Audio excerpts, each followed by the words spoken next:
So we're actually going to revisit some ideas that we saw all the way back in Unit 1 as we talked about economic growth. And we said that economic growth is caused by things like an increase in the quantity of resources, the increase of the quality of resources, increase in technology.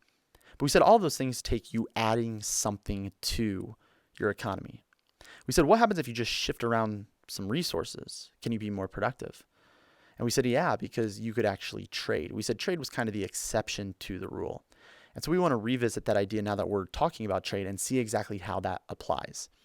So let's suppose that at Carmel High School, you stayed with the same teacher for all subjects, just like elementary school. Now, how productive would we actually be at teaching students? Well, not all that productive. Like again, econ, you guys would be doing great, but art, foreign language, math, science, gosh, there's a lot of them. You guys wouldn't be getting that good of an education.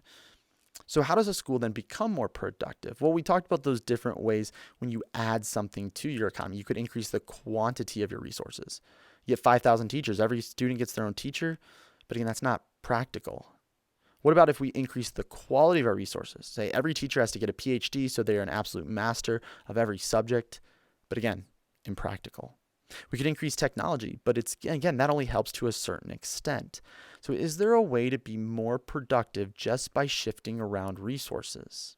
Well, yeah, we can see that happening through specializing in trading.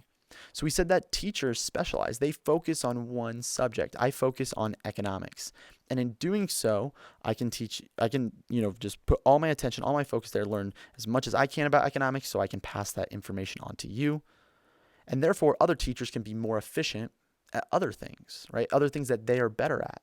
And then we can go around and we kind of trade classes. You go from teacher to teacher to teacher because those teachers specializing in those subjects lead us to a more productive learning environment.